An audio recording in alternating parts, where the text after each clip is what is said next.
Welcome, everyone. I open the meeting. Oh, you do? That's right. Yeah, that's right. I'm not a chair. I'm so excited. All right.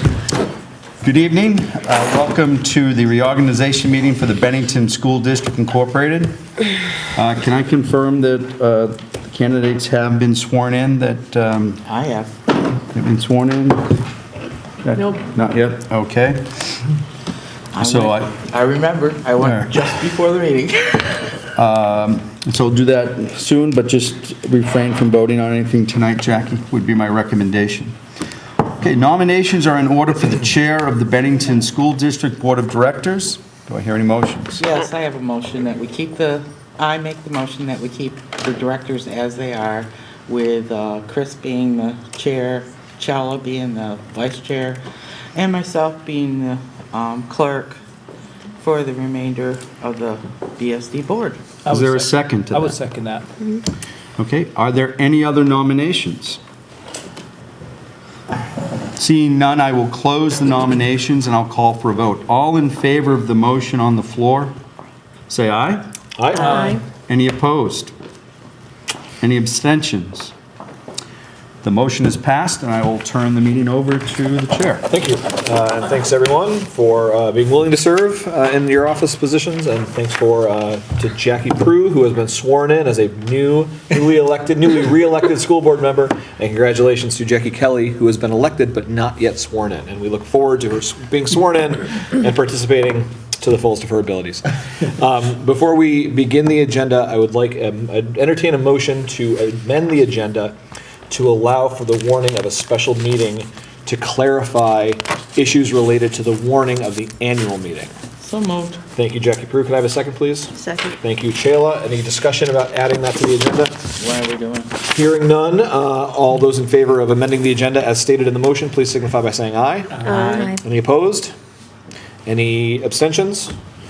Hearing none, we will add that to after we return from executive session, which is on the posted agenda, is agenda item 3. So moving on, we will open up the floor to public comments. Are there any public comments to be made this evening? Hearing none. Okay, very good. Moving on to number 3, could I please have a motion to move into executive session pursuant to 1 VSA section 313 subsection A3, please? So moved. We'll call that Jody and Jackie. Any discussion? Hearing none, all those in favor of moving into executive session as stated, please signify by saying aye. Aye. Any opposed? Hearing none, the motion passes. We are in executive session. Executive session, please. So moved. Second. Thank you. Any discussion about moving out of executive session? Hearing none, all those in favor of moving out of executive session, please signify by saying aye. Aye. Very good.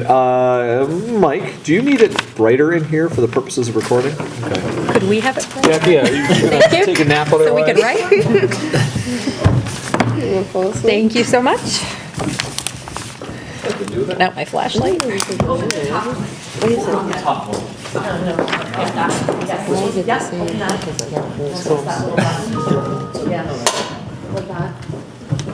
What are the chances of it to see? Get you some headlamps. That's right. Thank you. So the next posted agenda item has to do with the nomination of principal for Molly Stark. However, when we amended the agenda, I said we would talk about the special meeting right after executive session. So we're going to do that because that's what we approved.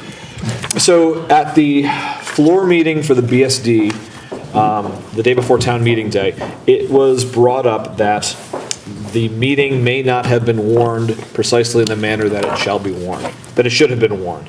And that, of course, carries with it the possibility of someone challenging the results of the election, of the approval of the school board, of the school budget, and so on. There is a function within statute that allows for errors like that. And so I would entertain a motion for the board to approve the prepared warning for a special meeting on April 23rd in order to readopt the results of the voting which took place on March 5th, 2019. Could I have a motion to that effect, please? So moved. Thank you, Chayla. Could I have a second to that? Second. Thank you, Dan. Any discussion on that? Why? So if someone really didn't like, for instance, if someone didn't like the fact that the budget was approved, they could potentially say, haha, that budget, that vote was not warned properly. Therefore, what? Keep telling them. Well, so this was raised at the floor meeting, so it's already been televised by the fine people at Cat TV. So it raises the possibility of some challenges. However, as I said, statute recognizes that sometimes mistakes are made, and it should not negate the results of an election or of a vote. But what we need to do is to follow what is outlined in the statute. So there's a motion, there's a second, we're in discussion about that. The only other thing I got to say about that is, if we're all merging July 1st, it doesn't matter what we budgeted. Right, that's if we are all merging. So let's take the precautions necessary in case the consolidation or the merger is delayed. I mean, it includes school board members too. So the two of you were elected, the two, Kelly and Jackie Prue were both elected to the school board. If someone had an axe to grind, they could challenge that. And they could, potentially reverse any action taken tonight that perhaps you vote on. What time would the meeting be on April 23rd? So we're looking at, the warning draft that we have right now reads, the legal voters of Bennington School District Incorporated are hereby warned to meet at the Bennington Firehouse on River Street in Bennington, Vermont, on April 23rd, 2019, at 6 o'clock in the evening to vote on the following. And the article reads, shall take the action taken at the meeting of this town held on March 5th, 2019, in spite of the fact that the annual warning contained a typographical error listing poll hours to be, quote, from 7 o'clock in the afternoon to 7 o'clock in the evening, end quote, rather than, quote, from 7 o'clock in the morning to 7 o'clock in the evening, end quote, and any act or action of the school board officers, directors, or agents pursuant thereto to be readopted, ratified, and confirmed. So that's how the warning will read. Unless you want to change the location of the warning. The meeting. Right. I mean, my thought is that there's already going to be an important vote happening at the firehouse on that day, so we might as well hold it there, provided there's room. So, any further discussion? Hearing none. All those in favor of the motion on the floor, please signify by saying aye. Aye. Any opposed? Any abstentions? Hearing none, and the motion passes. So thank you. So moving on to what is posted agenda item number 4, the nomination of the principal for Molly Stark. And Superintendent Culkeen, I'll turn this to you, please. I would like to nominate Donna Basic to be the next principal of Molly Stark Elementary School. So could I please have, so that's the nomination. Could I have a motion to adopt the nomination, please? So moved. Thank you, Chayla. Could I have a second, please? Second. Thank you. Any discussion on the nomination to hire Donna Basic as the principal for Molly Stark Elementary School? Hearing none, all those in favor of the motion, please signify by saying aye. Aye. Any opposed? Hearing none. Any abstentions? No, and the motion passes. So congratulations, Donna. Thank you very much, and welcome aboard. Perfect. Thank you, Jim. Yep. Substituting superintendent. So we welcome Assistant Superintendent Laura Boudreau to the table. Posted agenda item number 5 is the consent agenda. That was posted. It includes minutes from the regular and special meetings in January. There are no leaves of absence. There's a resignation tendered by Ms. Ferris Dow. No retirements, no position proposals, and the nominations apart from Donna Basic are Kayla Gardner for first grade teacher at Bennington Elementary School and Richard Carson Kelly, a fourth grade teacher at Molly Stark. So could I please have a motion to adopt the consent agenda? So moved. Thank you, Jackie Prue. Could I have a second? Second? We'll call it Dan. Thank you. So Can I ask one question? Yes, please. Laura, have we heard of any people planning on retiring this year? I can inquire, but I don't have anything right now at this time. I was just curious, because usually you start getting them about. February, isn't it? Yeah. January, really, yeah. Yeah. Okay. It's January. So we have a first and a second. We're in discussion about adopting the consent agenda. Any further discussion? Hearing none, all those in favor of adopting the consent agenda, please signify by saying aye. Aye. Any opposed? Any abstentions? The motion passes. Posted agenda item number 6 is finance. So to introduce Ms. Gordon to the microphone, we have the treasurer's report from December and January, which were enclosed. Ms. Gordon, are you able to speak to the Stewart's donation to Monument Elementary School, please? Yeah, I was gonna- Sure. You're looking at me, and I'm like, yeah, I can certainly speak to that. Sure, please. So, our, I think this was the one from Stewart's. Yes. Yes. Yeah. So our library media specialist was looking for a series of books, and she reached out. She saw that Stewart's actually does support schools educationally, and she contacted them, and they actually just said to her, sure, how much you want? Great. Which we're so thankful for such great community partner.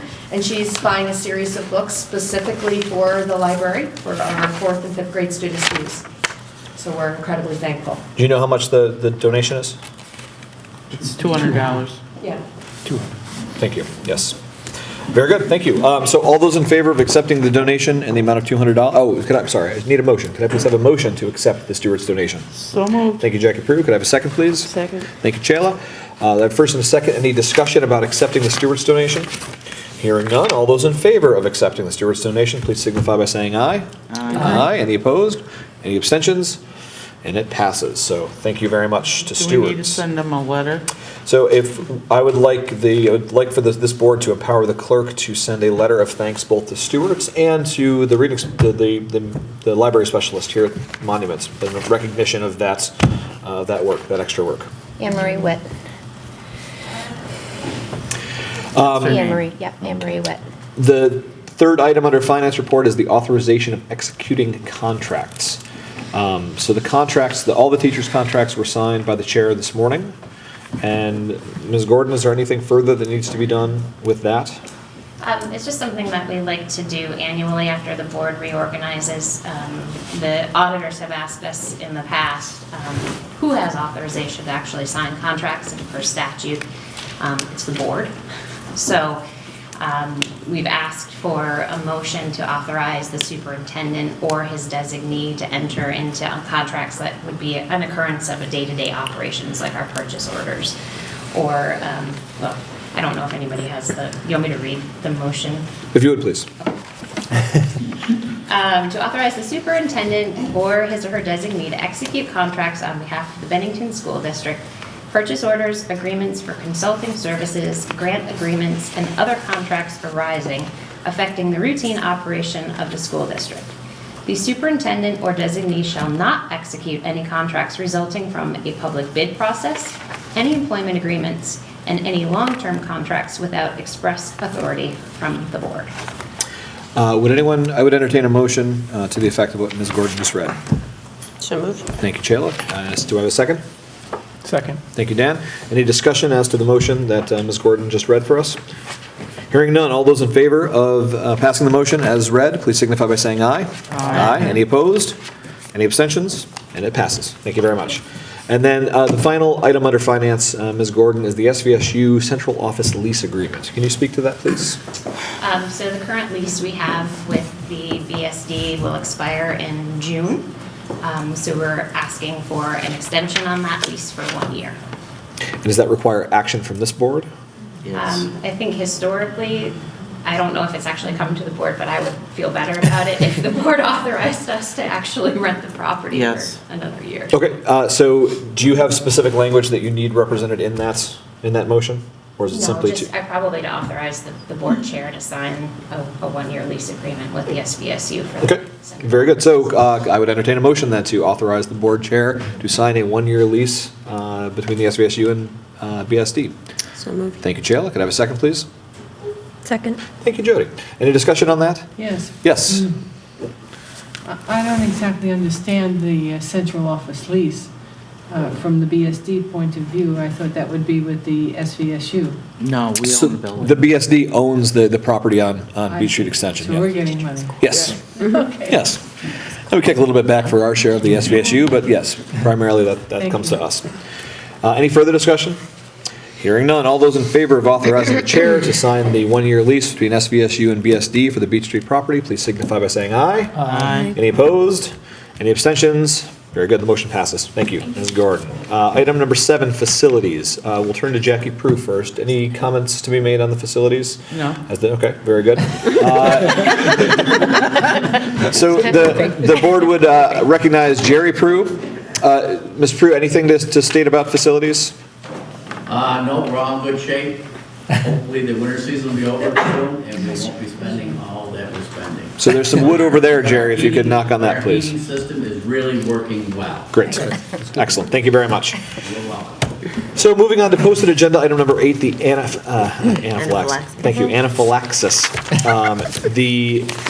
Where did it go? That was an interesting read. 5185. Yep, so it's 5185, we're warning that.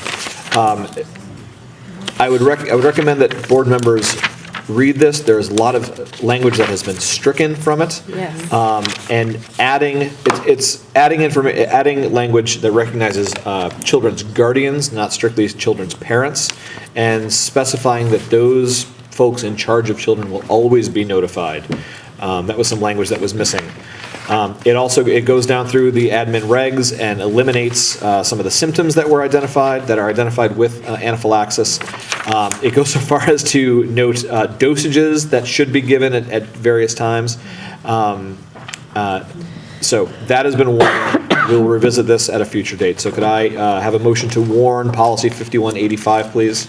So moved. Thank you, Jackie Prue. Could I have a second, please? Second. Thank you, Chayla. Any discussion about warning policy 5185? No, but I have a related question on immunizations. Okay, Could we bring that up at our next meeting? yes. Let me, Just because of the outbreaks of measles and Anything else? and tetanus. I think it's in Colorado, the first childhood case of tetanus in 50 years or so. Yeah. Jackie, Kelly, I absolutely put that on. We'll add that to a future agenda, for sure. And I think somebody needs to contact the nurses and ask them beforehand, or ask them to come to the meeting. When we discuss immunizations? I think there's 1 or 2 nurses in each of the buildings that could come. I mean, one could represent all of them. Well, They actually do meet, the nurses meet as a group. Yes, I know that. Yes. So could one of their representatives come to the meeting, Yeah, I'll make the a next note. meeting? aren't we required to follow state law where immunizations are concerned? So, It wouldn't be a nurse. Absolutely. wouldn't be a nurse I think what we could do is review our policy. We could get, I think it'd be interesting to hear the perspective of our school nurses. But you're absolutely right. So what Jody said, for those who couldn't hear, is that we are bound by state statute how to deal with the matter of immunizations. But I think it's good to discuss it Sure. openly. We'll put that to review that policy on a future agenda. Any further discussion about warning policy 5185?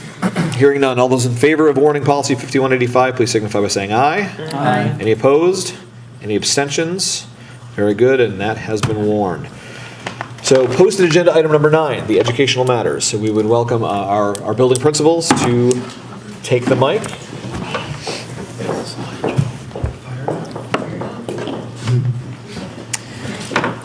And certainly, any board member sitting here should feel free to move so they can better see the screen above us. Sorry, don't even come in. Come in. There we go. Good evening, can you hear me okay? Thank you. You're welcome. Is your mic on? Perfect, all right. So I'm so pleased to be joining my colleagues, Mrs. Colley and Mrs. Dunn tonight to talk a little bit about our multi-tiered system of support in the Bennington School District. We put together this presentation for you. Thank you very much, Donna, for all the work that Donna put in. To share with you to answer some questions that came up in our budget discussions regarding trauma-sensitive schools. And in particular, Mrs. Hudson asked for some more information about data from our behavior in all of our schools and our trauma-based approaches. So that is what brought us here tonight. So our first slide here, we're talking a little bit about what's the data say to us. So our SWIS system is the student information system where we input all of the referrals from classroom teachers and staff regarding student behavior. The highlights of this data from fall to winter show that in the fall we had a tremendous number of children, 14, who had 21 or more behavioral discipline referrals in the fall trimester. In the winter, that dropped down to 2. So the intensive supports that we've been putting in place for children who have experienced trauma or in the greatest need pay off over time. And I also want to just draw your attention to the nearly 650 students who get no referrals at all. So the vast majority of our learners are able to be kind, safe, responsible, and respectful, just with our current PBIS system. So in terms of our trauma-informed practices, we're really looking at keeping that top end of the spectrum, the children that have 11 to 20 and 21 or more referrals, wrapping a really good safety net around them to give them support very early in the school year so that all children can learn in their classrooms. Can I ask a quick question? Sure. Who are we referring them to? So they usually come to administration, the referrals. And so the process is the teacher will write a referral. Usually the teacher has made contact with that family that day. And then the administrator then goes and speaks to the child, and Edie and Donna will talk about the process. But then that referral is then entered into SWIS. And then in addition to that, if we have any significant referrals, they're also entered into Infinite Campus. So we track in 2 different ways. Okay. And we're no longer, under the old system, we were entering 3 minor behaviors would equal a major, and that we're no longer doing that, correct? These are all just major behaviors? Major behaviors. Okay. So, okay. The other way that we monitor as part of our MTSS system our students' emotional health is through the SRSS. And the SRSS is a teacher survey that is done 3 times a year on the emotional health of the children in their class. It usually takes about 20 minutes or so for a teacher to complete. But we look at 2 types of behaviors, externalizing and internalizing. Where you see the discipline referrals are all externalizing behavior, I did something that was harmful with my body or my words to other people. The internalizing component really looks at children who might be withdrawn or anxious or depressed. Both types of children are really important to provide intervention for, and so this SRSS gives us more information about who those children are and also tracks our progress because our MTSS system and our PBIS system are geared towards ensuring that children have the expectations taught and then the emotional support and relationships with their teachers and additional tier 2 and 3 supports such as learner support or wellness center and counseling to help them move forward with their emotional development as well as their learning. So while we don't see tremendous swings in this data, what we have noticed from fall to winter is a slight improvement in the number of children who are externalizing, meaning fewer children are showing up high on the externalizing data, and also the same trend with the internalizing. So it's not a tremendous shift, but we have seen slow, small steps forward there. Okay. Questions? So I'm going to take the next few slides. In our school-wide informational system, our SWIS system, these are the major behaviors that we actually document that occur. And these are the categories that can be documented in that system. I wanted to make sure that we were kind of on the same page of when you see those major behaviors, what exactly we're really looking at from that we might see demonstrated by children. When a child has or demonstrates a major behavior, now we're shifting to, we're building capacity in our schools. We're working as a cohort in each one of the schools with Dave Melnick on our trauma-informed practices. And so we've got this very big shift of, it's not just about one person, the administrator, it's about a student support, our student support staff centers, our wellness centers, whichever we title them as. But it's really a team approach, and we're looking at the restorative approach to what's happening with children and the behaviors that they're demonstrating. So when we respond, it can include all of the, under the teacher category, teacher, special educator, counselor, wellness or support, our student. It may even include the student that has been affected by that behavior. Principal, assistant principal, a guardian, a community member. We are calling our community partners often to support some of these behaviors. So we're working as a team. Center for Restorative Justice is actually one of our key community partners that we work with often. This is, on the left side, you really can't see it up there very well, but this is our reactive plan.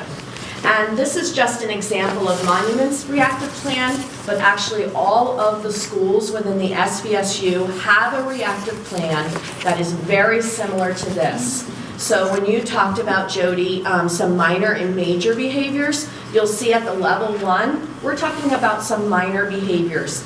You know, I don't want to do that. Or I'm going to talk to my friend, and I'm not going to pay attention to the teacher right now. That's a minor behavior, and a teacher will address that kind of behavior right in the classroom, talk with a student, amend that behavior, move on, and child still continues to learn. Not disruptive to the learning experience, and remains in the classroom, learning continues. As behaviors increase and become more major, you're going to see on the right side is the very extreme level 4 behavior where something that a student demonstrated was dangerous to themselves or dangerous to their peers and may have required an immediate removal from the classroom. And then a level 3 behavior, maybe that level 1 behavior is not improving, it's staying in the classroom, we're seeing it over time, it's continuing, and it might need to change, and that student may need to come out of the classroom to really regulate, think about, and be able to then rejoin their classroom. I'm going to go to the next one, and so I think it's your turn. So Edie's going to talk about chance to rehearse. Just a little addendum to what my colleagues have talked about. You will hear, I'm hoping we'll get an opportunity to do this often through this year and into the next year. You will hear us shift a bit over time, talking about moving maybe from misbehavior to stress behaviors as we continue to delve into the trauma-informed work, because there is very much a difference. We heard the good news about the PBIS working well with so many of our students, but we know that we need something different for a critical mass of students who can't respond well to that system. So when we do follow through with response to some of these behaviors, in some cases, as Donna pointed out, we may need to separate the learner from the learning environment so that they have time to regulate. And that we're going to use that word very often, regulate, not consequences or punishment.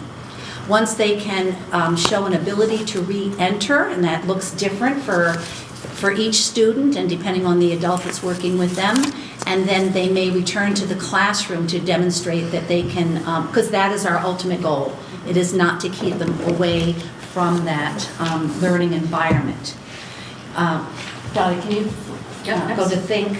So one of the key pieces, really at the center of, regardless of what students we're working with, either stress behavior or behavior, the restorative piece is at the center of where we want to go with students so that they can restore the relationship with the person with whom they've had a problem. And there are a number of ways that this can be done. And there is really a whole unit and study on restorative practice, but very simply, you can use a number of options, verbal or written apologies. Some folks do not agree with that word apology, so it would be a verbal or written restoring of the relationship. You may need to trade in time that was used for time that needs to be made up. You may come up with some activities to restore or repair the environment and the relationships. I know that in some cases, destruction of property, bathrooms in particular, then that student works with a custodian or to find out what do I need to do what would you need to do to fix this particular area of the school, and we get them to really relate the restoration to the offense. And really another piece is that relationship piece, and typically we want If it's an offense through an interaction with the teacher, we really want the teacher to be restored. We don't want it to be an outside person. So part of our challenge is finding how we can get the time to get that teacher back with the student. And it can't always be done immediately, but it may take some time. And of course, overall reteaching of the skills to build competency so that we can maybe delay or extinguish some of these behaviors over time, or stress behaviors.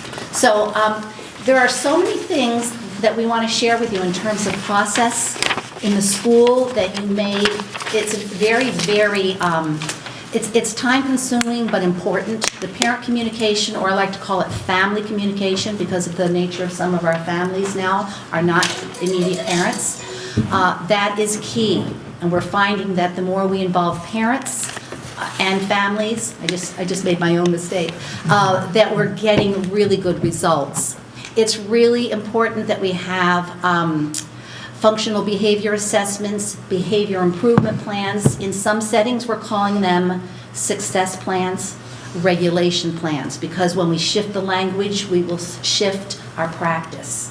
The educational support team is a big piece of this, as well as we're doing a lot of coordinated service plans, which involves our agencies, our supportive community agencies. They're all listed up there in the slides. So it's a huge endeavor, but I think we're taking baby steps to make a difference. And last but not least, so all of this results in a trauma-informed result. We're maintaining connections and relationships with our community partners, our students, our families. We see a reduction of undesired behaviors. We've seen that from fall to winter. We're very proud of that because we're really trying to implement on a everyday basis this response. And increased access to our learning environment. Learning is continuing in the classroom. Children are in the classroom. Instruction continues. Increased student achievement. We're seeing growth in our children. We're celebrating that growth that we're seeing in all areas. Academic, social, emotional, and behavior. Another success. And a reduction of students in Tier 2 and Tier 3 sports. So as our growth, we see that growth in students happens. We know that they're accessing the Tier 1 supports that we have. They're successful. We see the growth, and we're seeing kids move through the tiers in that positive fashion. Any questions? I hope that was helpful to your request. Yes? One of the major goals of public schools, I mean, since their inception, was the creation of good citizens. And this kind of falls right on top of it. My question to you is, in light of the current things that are happening in our town, I don't know if you've read the newspaper recently, but there's been 2 major incidents, for destruction of property.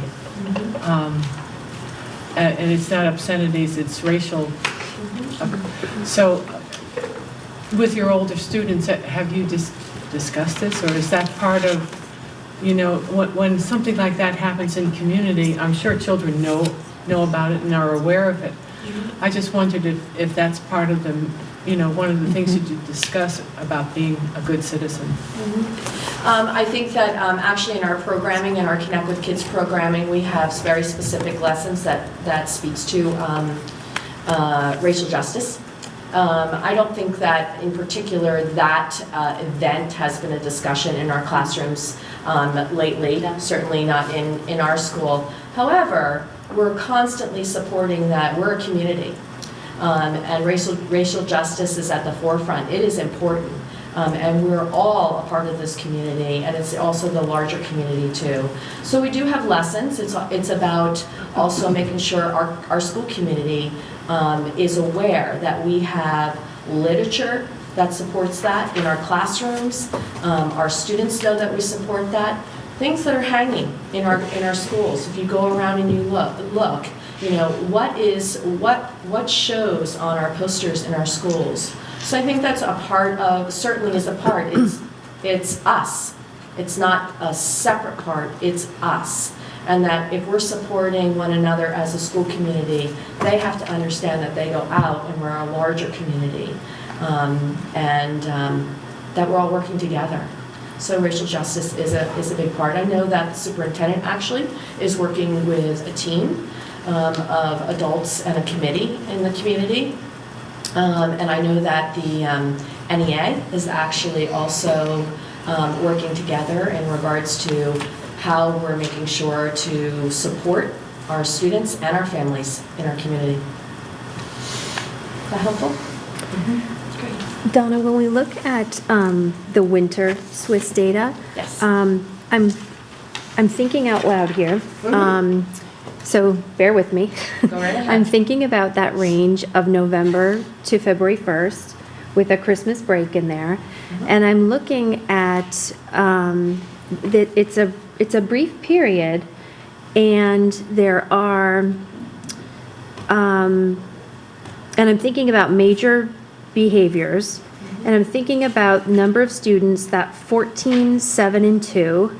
Right. So I'm thinking about a sizable number of students having a sizable number of major behaviors that must really shake up your schools.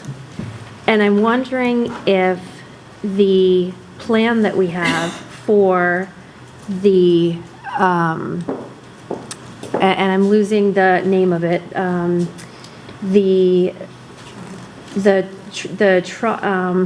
Trauma sensitive. trauma sensitive. Trauma sensitive, No, but Program. the Reactive trauma-sensitive plan? program, the reactive plan, this?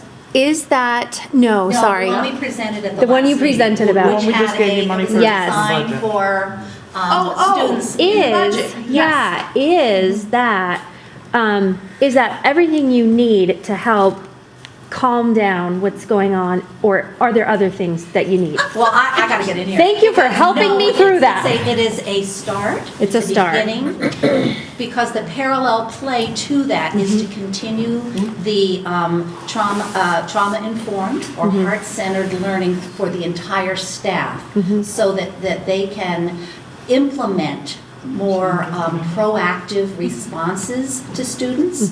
But, there will always be a number of students, or we know that there are a number of students for whom we need something a little more intense. So it will, whenever you take some of the more reactive students out of the environment, you automatically create something different in that environment. So we're taking baby steps. At least that's how I'm looking at it. And if I might reflect on the numbers, because you really focused on the numbers. So when you talk about that numbers, we've cut our numbers into 50%. They're 50% less from fall to winter of kids who have engaged in a major behavior.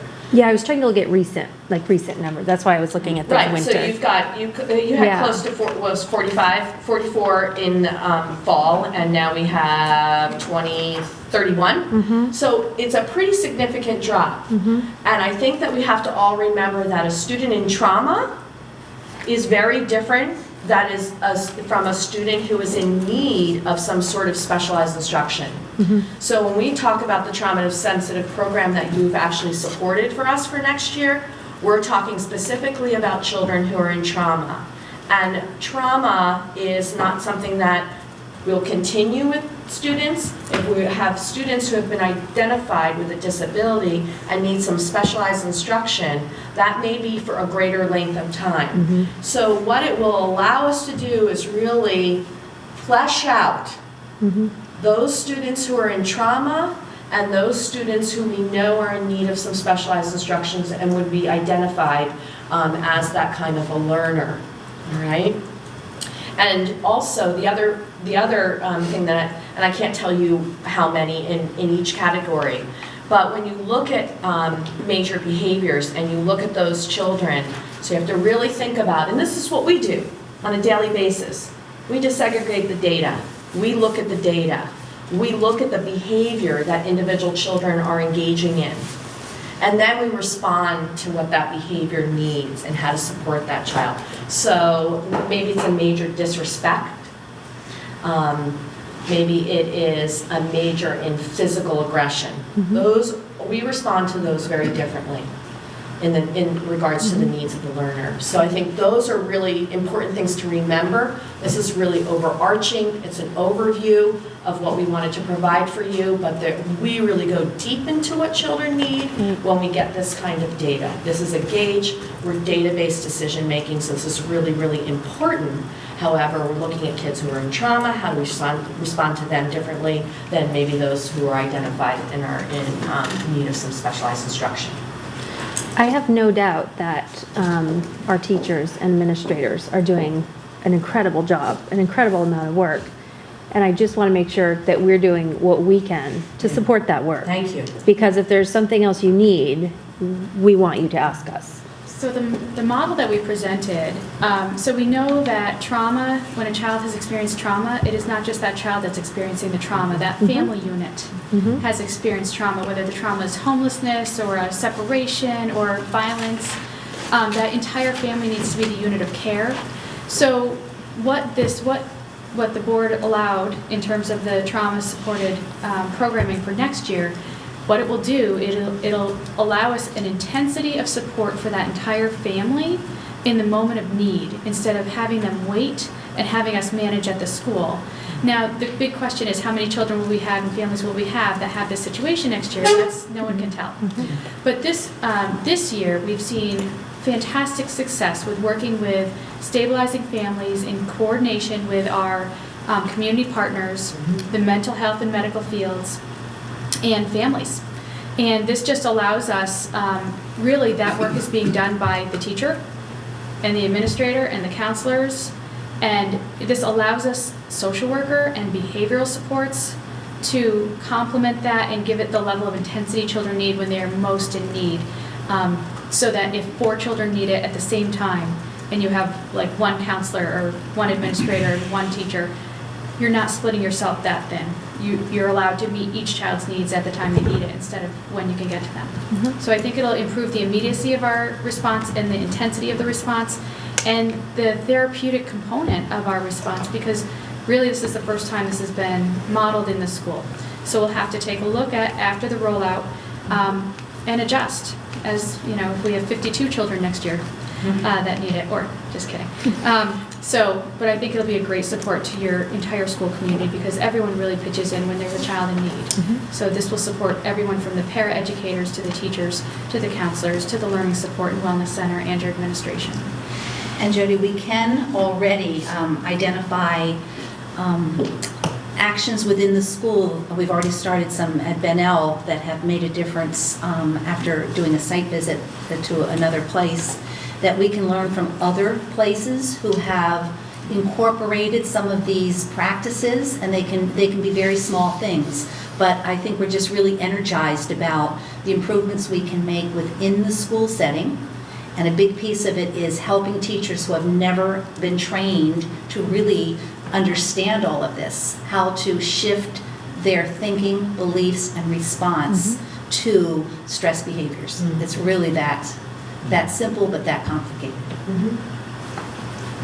Well, and that, Principal Dunn, that actually leads me into one of the first bits of commentary I wanted to offer, that I think some folks will hear what you just presented on and say, well, my day, kid, you dealt with it right away. Have a kid go sit in the office, or you send a kid home and let his parents take care of it. And I think that, certainly that may have worked once upon a time, but I think just the demographics, not only within schools, within our community, have shifted so much that childhood trauma is a much more sort of rampant, I'll call it, epidemic, I don't think that's overstating it, than any of us ever experienced in our own childhood or in our own communities. And absolutely it requires a different approach. You can't punish a kid out of being trauma. Right. You can't discipline a kid out of responding from that place of need.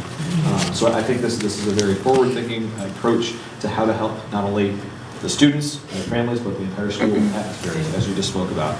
I also just wanted to give a plug for the restorative justice elements of this. Yes. So, research has shown for the last 10 years or so, 15 years maybe at this point, that restorative justice as a tool in juvenile justice proceedings has led to far lower rates of recidivism than we're ever seen before in terms of kids coming back into the system and back on probation. It's demonstrated that kids have that higher level of investment in their own communities after going through a restorative process like this. And I would think certainly if it can work in communities and a juvenile justice platform, it can certainly work within schools and in that situation as well. So I'm thrilled to hear that that's happening.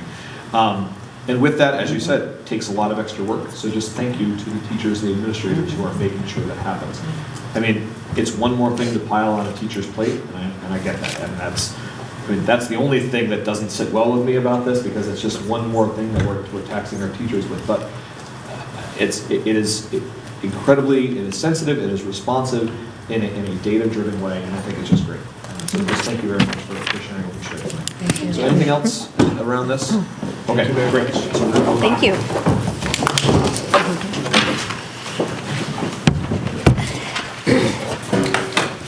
Donna, thank you.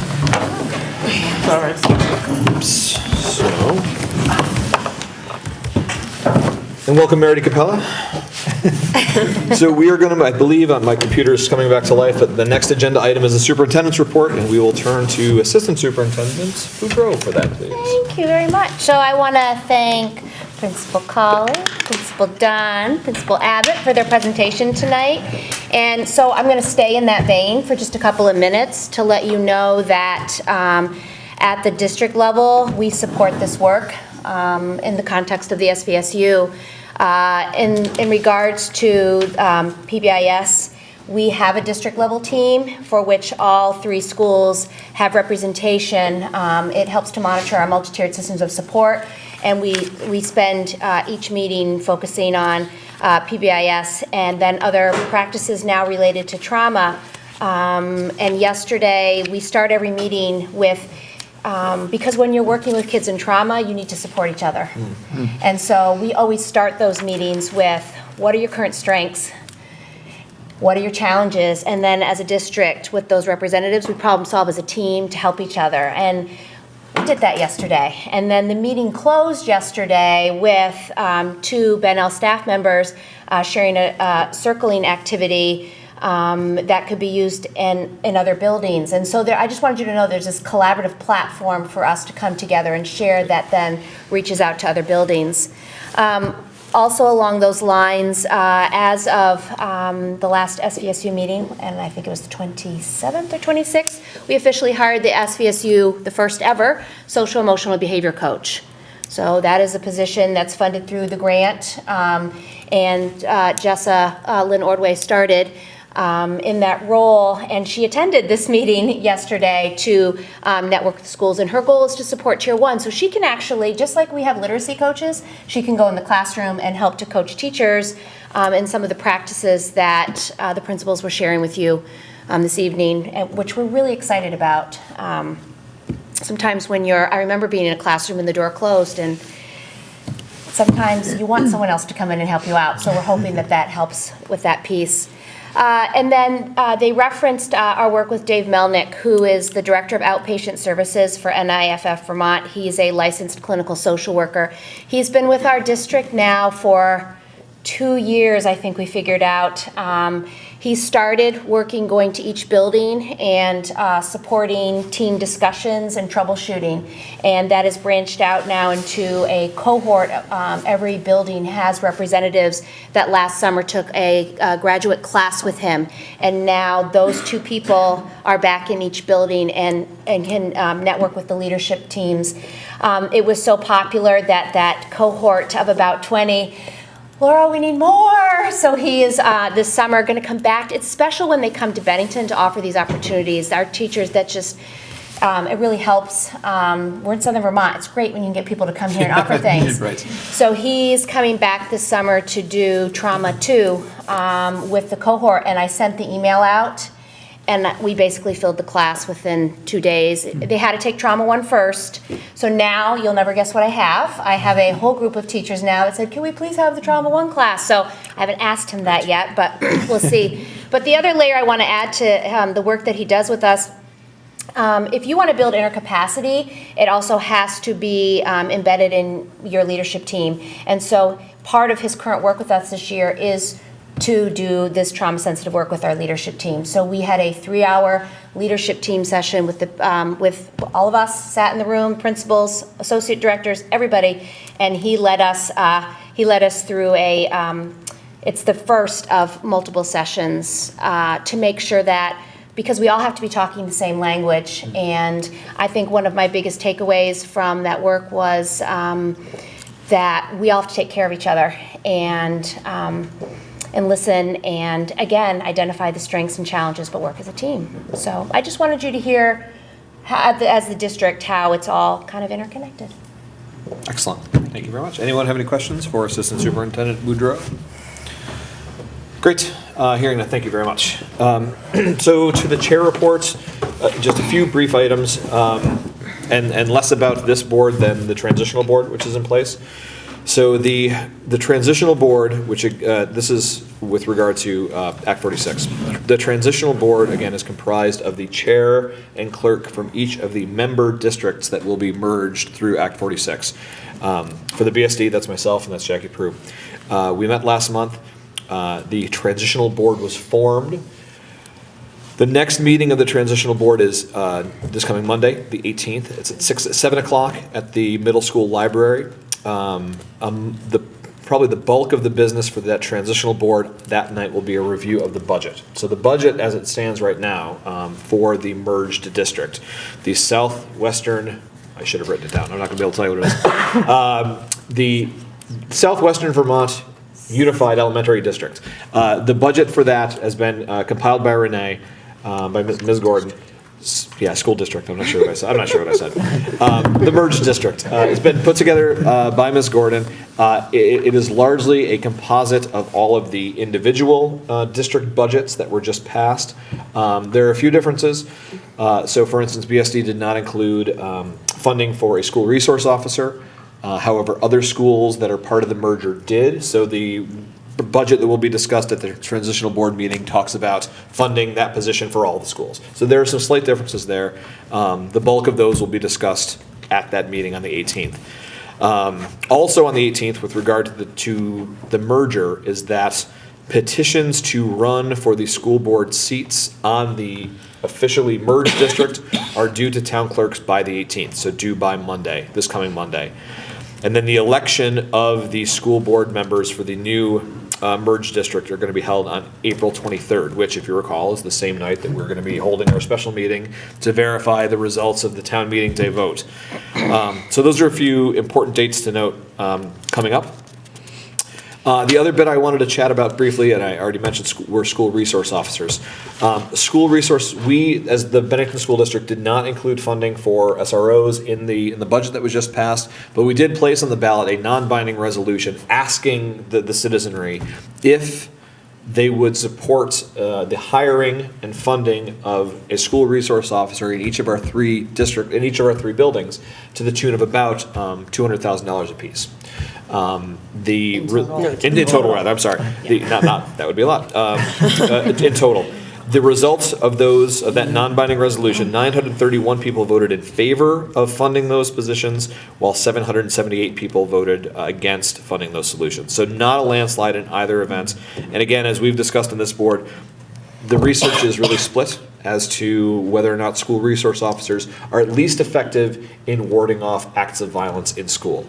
School resource officers are different than law enforcement officers, all right? They're not just cops. Cops are important, cops do their role, but the SRO training carries with it different responsibilities, different approaches, and so it's not just a security measure in school.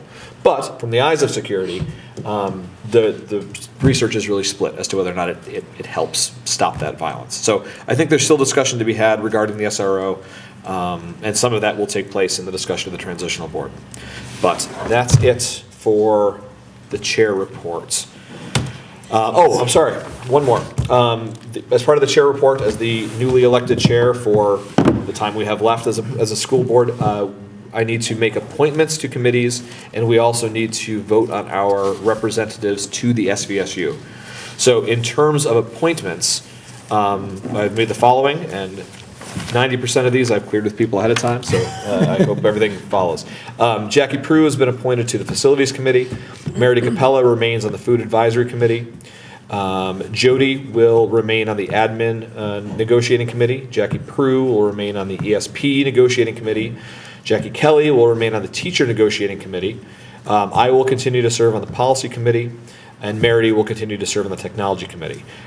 We need to vote on our reps to SVSU. So I would open the floor for nominations. Can I just ask a question? here? Sure, please. Are you stepping down from ESP? No. I'm just So I started, you're right, I started ESP. I can certainly make because room I for can you. go. Okay. If you don't want to do Okay. it. That doesn't bother me. Mhm. I'd be glad to. But we don't need a facilities committee unless we're going to do something with our facilities, which we will not be doing between now and June. So, true, probably not between now and June. However, there are still efforts afoot potentially to stall the implementation of Act 46, Well, so. we're not going to have any meetings, so. Okay. So let's also have some clarification about when we volunteer or assign to a committee, where the invitation comes from, Sure. notifications Yep. about committee meetings? So we had an experience, it was Jody's experience on the board, when she volunteered to sit on the admin negotiating committee and was not notified when those meetings took place. Typically, what happens is that either the chair of the committee or an admin from central office will issue emails and reminders about when those meetings are. And the warned meetings of those committees are issued by central office. I hope that what your experience was will not happen again to anyone serving on a committee, no matter what their school district is.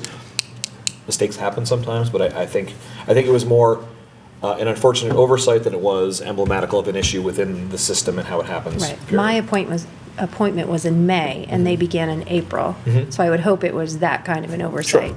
But we need to firm that up. Yep, Because absolutely. BSD has numerous principals and had no representation Yep. at the table. And that isn't a fair criticism of what the experience was, for sure.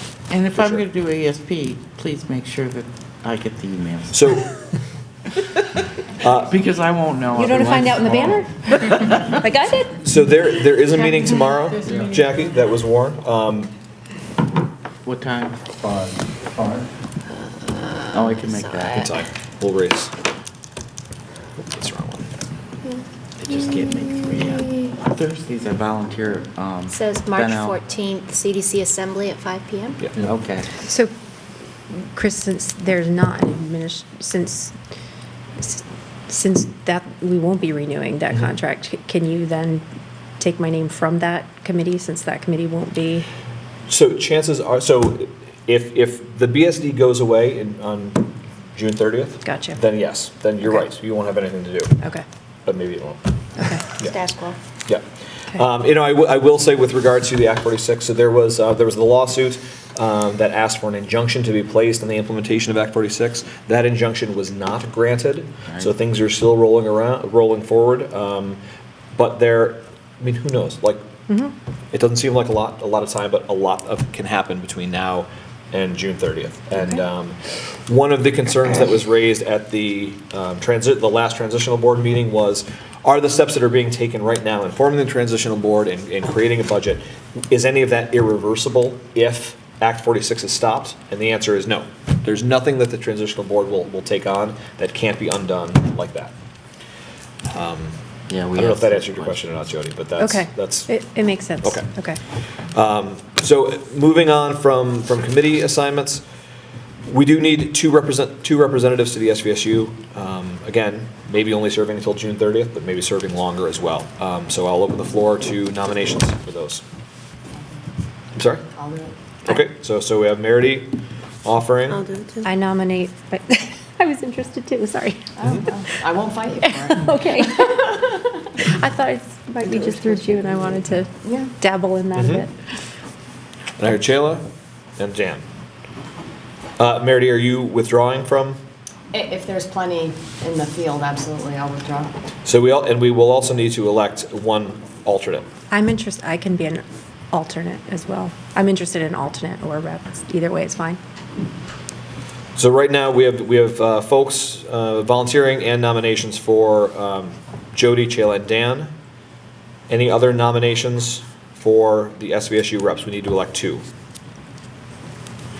So I guess we'll do this simply by a show of hands, and you can vote for more than one. You need to vote for more. You can't vote for more than one. You can't vote for more than 2. All those in favor of Jody, please signify by raising your hand. 1, 2, 3. Wait, as alternate or as primary? This is as primary. Oh, you wanted alternate, I thought. Yeah, either way is fine. So either way is fine, or Yeah. you want to stand for both? Organizationally, which is easier? I'm fine with alternate, if that's easier. Alternate's easy. Are you So you don't have to are vote. you not looking to serve as alternate, Meredith? You withdrew as alternate, right? No, Perfect, okay. I was. So we should. Perfect only because it's Sense easy. of voting. Yes. Reform Okay, so I'll withdraw Jody from being nominated for the SVSU primary rep. That leaves just Chayla and Dan. And since there are no other nominations, then I would say that Chayla and Dan have been elected as our reps to SVSU. And other than Jody, are there any nominations for alternate representative to the SVSU? Seeing none, we can only elect one, so Jody, congratulations. So Chayla and Dan as primary, Jody as alternate. And that is it for the chair report. So the remaining items on our agenda, there's the SVSU student enrollment, which was posted, the budget status report, which was posted, the fiscal year 18 BSD audit report, which has been posted, and there have been some updates to the admin regs on policies 5100, which has to do with screening, and 5140 regarding communicable diseases. So it's good bedtime reading for everyone. So with that, with our agenda exhausted, I would entertain a motion to adjourn. So moved. Thank you, Jackie Prue. Who was the second? Thank you, Dan. Any discussion about adjourning our meeting? Hearing none, all those in favor of adjourning, please signify by saying aye. Aye. Any opposed? Any abstentions? And we are adjourned. Thank you.